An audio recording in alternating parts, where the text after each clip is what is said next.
Imagine the silent, cold expanse of the stratosphere, a realm 30,000 meters above the Earth, where the air is so thin it barely supports the flight of the world's most advanced spy planes and supersonic bombers. For decades, this was the ultimate high ground, a sanctuary for those who possessed the technology to reach it, a place where a billion-dollar machine of war, polished to a mirror-like finish and designed to be a ghost, could operate with absolute impunity. But then, something fundamental changed in the architecture of global power.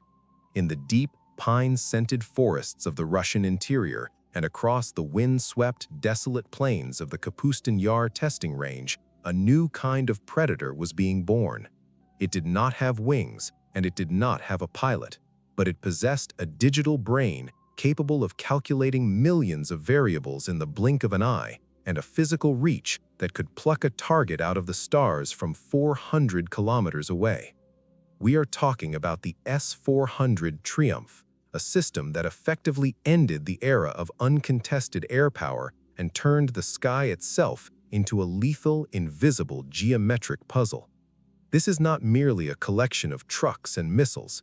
It is the culmination of a half-century of engineering desperation, a machine that was forged in the fires of national collapse to ensure that the Russian heartland would never again be vulnerable to the invisible ghosts of Western stealth technology.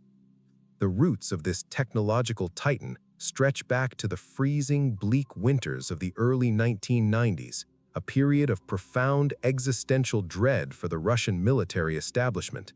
As the Soviet Union fractured into 15 separate nations, the once mighty Red Army found itself a shadow of its former self, with its equipment rusting in motor pools and its officers going months without receiving a single ruble in pay.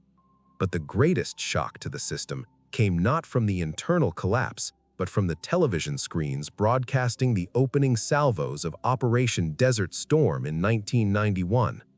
The Russian generals watched in stunned, stony silence as American F-117 stealth fighters glided over the most heavily defended city in the world, Baghdad, dropping laser-guided bombs into air vents with surgical precision.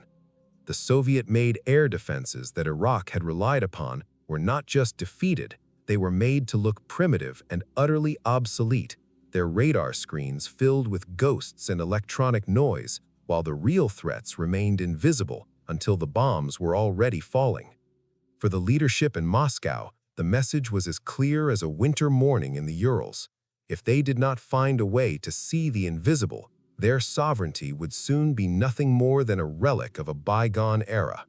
The burden of solving this impossible puzzle fell to the Almaz Central Design Bureau, an institution that had been the primary architect of Soviet surface-to-air missiles since the end of the Second World War.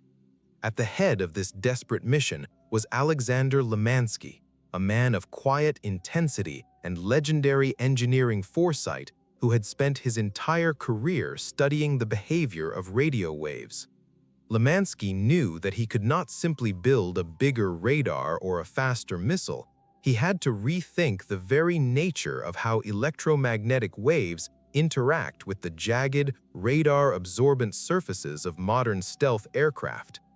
He began to envision a system that was not a single point of defense, but a distributed network of eyes and ears working across multiple frequency bands to catch the faint, fleeting disturbances that even the most advanced stealth jet leaves in its wake as it pushes through the atmosphere.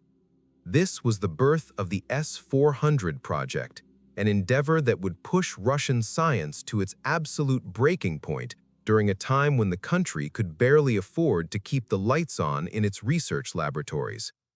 To understand the sheer scale of what Limansky and his team were trying to achieve, one must consider the environment in which they were forced to work.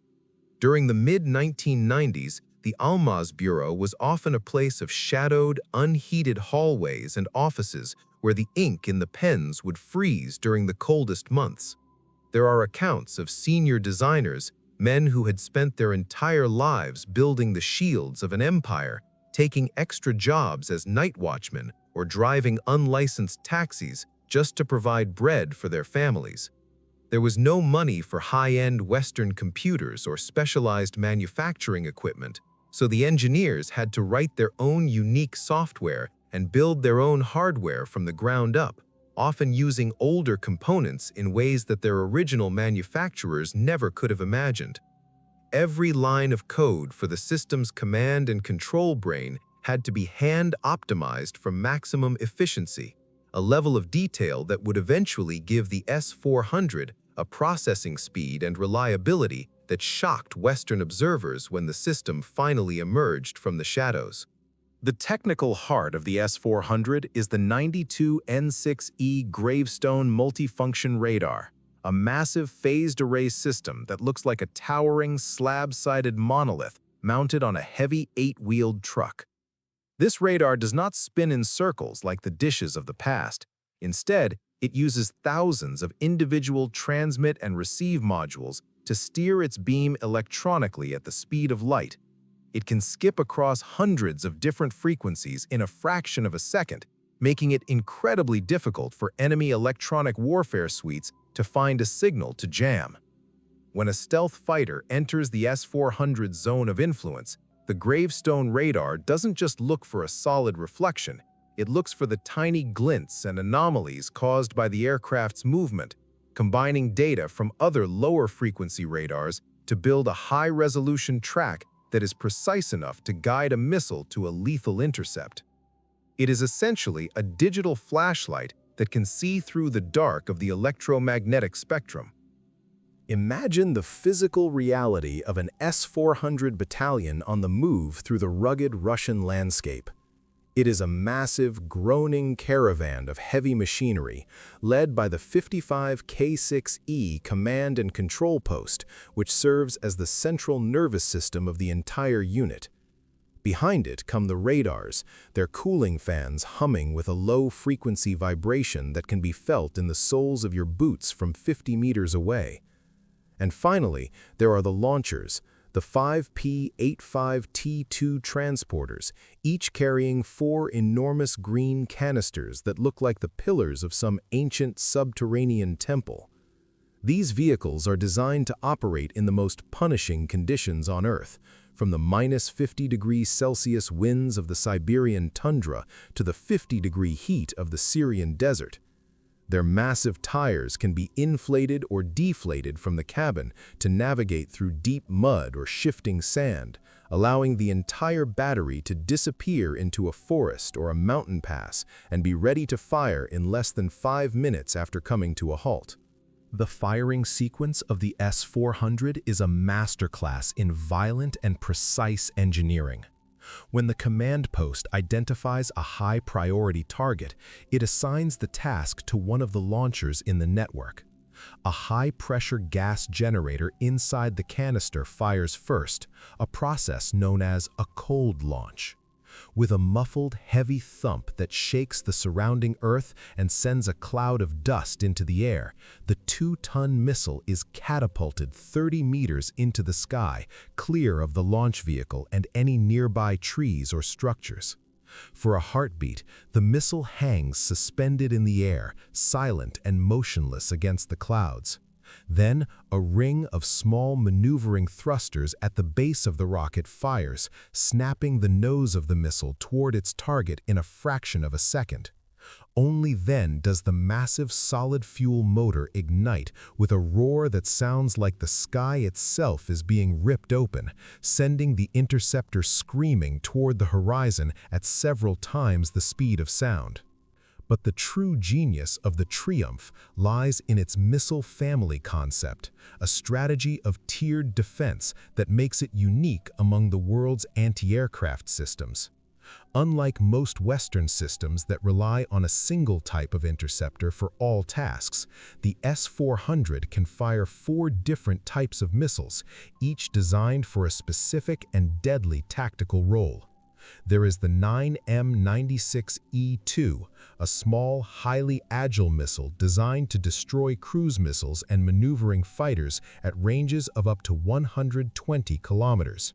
Then there is the 48N6, the heavy hitter of the system, capable of intercepting ballistic missiles and high-altitude bombers at 250 kilometers. But the true nightmare began when Western military analysts realized the existence of 40N6, an extra-long-range missile. This crown jewel of the system is designed to fly to the very edge of the atmosphere, using its energy to reach out and strike high-value targets like airborne early warning planes or tankers from 400 kilometers away, effectively blinding the enemy's air force before it even enters the battle zone. The development of the 40N6 missile was a saga of technical disasters and near-impossible breakthroughs that nearly buried the entire S-400 program. During early testing in the late 1990s and early 2000s, multiple prototypes simply disintegrated in mid-air as they attempted to re-enter the thicker layers of the atmosphere at hypersonic speeds. The friction was so intense that it turned the air around the missile into a sheath of white-hot plasma, blocking all radio signals and melting the delicate seeker heads. Lemansky and his engineers had to develop entirely new ceramic materials and heat shielding techniques that could survive the furnace of high-speed flight. They had to write algorithms that would allow the missile to navigate by inertial guidance while it was blinded by the heat of its own movement. There were moments when the military leadership in Moscow threatened to cancel the long-range missile project entirely, calling it an expensive and dangerous fantasy. But the engineers at Almaz refused to give up, eventually producing a weapon that has no equal in the Western world. Parallel to these technical struggles was a human drama of immense proportions. Alexander Lemansky was known to sleep on a small cot in his office for days at a time, surviving on little more than strong tea and cigarettes while he pored over mountains of radar data from the latest tests. He was a man who lived and breathed the physics of air defense, and he demanded a level of commitment from his staff that bordered on the religious. When a test failed, as they often did in those early years, he wouldn't look for someone to blame. Instead, he would gather his team around a chalkboard and stay there until they had figured out exactly why the physics had failed them. He passed away in 2007, just as the S-400 was officially entering service with the Russian aerospace forces. He did not live to see the system become a global symbol of military power, or to see it deployed in the defense of his country during times of extreme international tension. But every time a Triumph radar scans the horizon, it is his intellectual legacy that is moving through the circuits. As the system began to be deployed in large numbers during the 2010s, the geopolitical shockwaves were felt from Washington to Beijing. For the United States, the S-400 represented a direct and humiliating challenge to the concept of air dominance that had underpinned American foreign policy since the end of the Cold War. If an S-400 battery could effectively neutralize a squadron of F-35 stealth fighters, then the cost of intervention in any regional conflict would become prohibitively high. The Pentagon was forced to begin a massive and unplanned reinvestment in electronic warfare and standoff weapons, essentially starting a new arms race just to counter a system that had been built on a fraction of their own budget. This economic asymmetry, where a $500 million battery could threaten a $10 billion air wing, is one of the most powerful and understated features of the Triumph. The most dramatic chapter in the history of the S-400 began not on a battlefield, but in the halls of high diplomacy. When Turkey, a charter member of the North Atlantic Treaty Organization and a key ally of the West, announced its intention to buy the system from Russia, it triggered the greatest crisis in the history of the alliance. The United States was incandescent with rage, arguing that the presence of Russian technicians and radars in a NATO country would allow Moscow to harvest the radar signatures of the F-35, effectively learning how to shoot down the West's most advanced jet with ease. Washington threatened to kick Turkey out of the fighter program to stop the delivery of 100 jets Ankara had already paid for and to impose crushing economic sanctions. No nastoящий кошмар начался, когда президент Erdogan отказался отступать. He chose the triumph, and when the first Russian transport planes landed at Merted Air Base in 2019, the world realized that the S-400 was more than a weapon. It was a geopolitical wedge that could pry apart the most powerful military alliance in history. The story was echoed in India, where the government signed a $5 billion deal for 5 S-400 regiments, despite repeated and public threats from the United States to impose sanctions under the Countering America's Adversaries Through Sanctions Act. For India, the system was a vital necessity to balance the growing air power of China and to provide a high-altitude shield against ballistic missiles. The Indians, famous for their rigorous and exhaustive testing of foreign equipment, reportedly found that the S-400 outperformed every other system they evaluated, including the most advanced Western alternatives. The fact that India was willing to risk its strategic relationship with the United States just to acquire the Triumph is perhaps the greatest testament to the system's perceived superiority in the eyes of military professionals who have to bet their lives on the technology. But how does the S-400 actually perform in a combat environment? The answer lies in the crowded, dangerous skies of Syria. When Russia deployed a battery to the Khmeim air base in 2015 following the downing of a Russian bomber by a Turkish jet, the entire dynamic of the Syrian civil war shifted in a single afternoon. Before the S-400 arrived, foreign jets from a dozen different nations flew over Syria with relative impunity. Afterward, the sky became a place of extreme caution and calculated risk. Pilots from the world's most advanced air forces reported that their warning systems would begin to chime the moment they crossed the border, a signal that they were being painted by a radar that was not just looking at them, but was calculating a lethal intercept. The S-400 created a functional anti-access and area denial bubble, a zone of influence where the Russian command post effectively held the power of life and death over any aircraft in the region. It was a masterclass in soft power, where the threat of the weapon was so great that it never actually needed to be fired to achieve its strategic objectives. Yet, for all its sophistication, the S-400 is now facing a new generation of threats that its designers in the 1990s could scarcely have imagined. The rise of massed drone swarms and low-cost loitering munitions has changed the calculus of air defense yet again. An S-400 missile is a magnificent piece of engineering, but it is also an incredibly expensive one, often costing more than $2 million per shot. To use such a weapon to destroy a drone that costs $10,000 and is made of plastic and wood is a recipe for economic ruin. To counter this, the S-400 has had to become the centerpiece of a much larger and more integrated defense ecosystem. It now works in constant, high-speed data sharing with shorter-range systems like the Pantsir S-1 and the Tor M2. In this hierarchy, the S-400 acts as the long-range scout and the final arbiter, while the smaller systems act as the inner shield, swatting away the clutter of drones and cruise missiles before they can reach the heart of the battery. The physical layout of an S-400 site is a study in calculated deception and survival.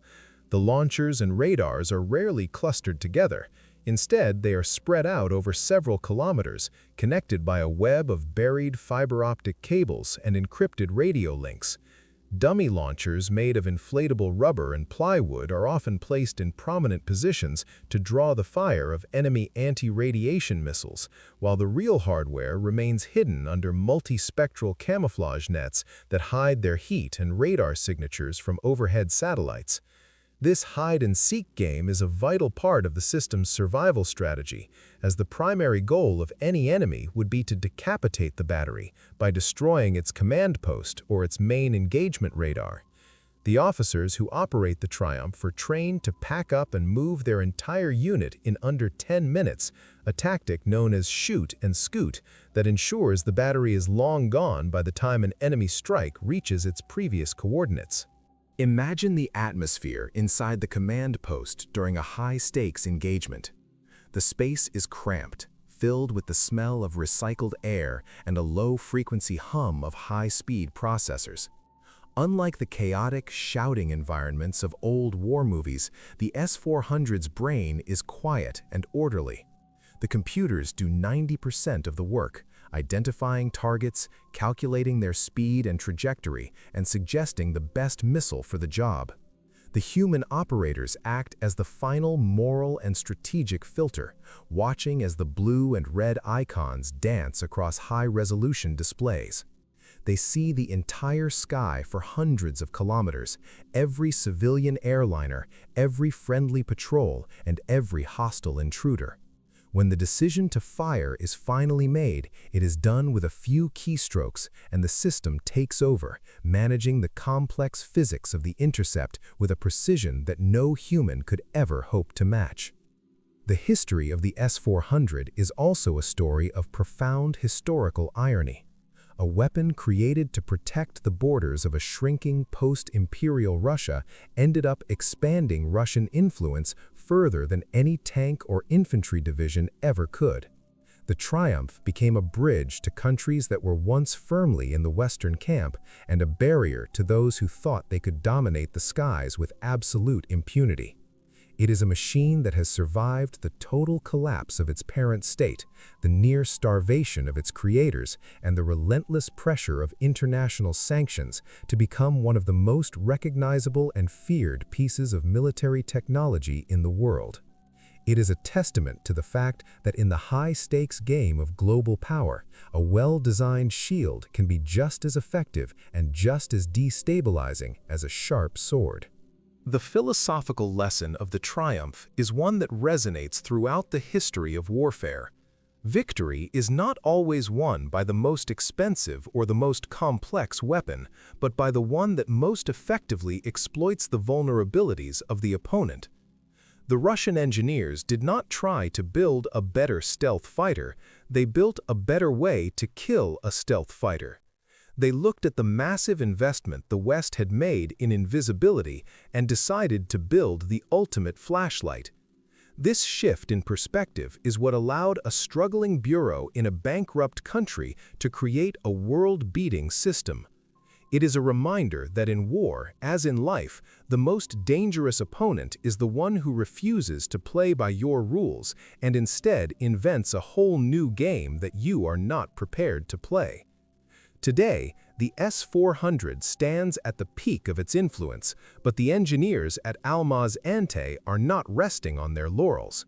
They are already deploying the next generation, the S-500 Prometheus, which is designed to hit targets not just in the atmosphere, but in low Earth orbit, intercepting hypersonic missiles and even satellites.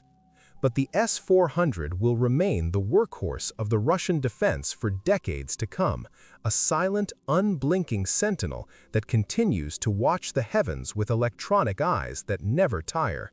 It has earned its name, Triumph, not through conquest, but through the sheer, stubborn refusal of its creators to let their skies be owned by anyone else. As you look at the landscape of global conflict today, the shadow of the S-400 is everywhere. It sits on the borders of Europe, it guards the sensitive coastlines of the Pacific, and it remains the primary obstacle for anyone dreaming of total air dominance.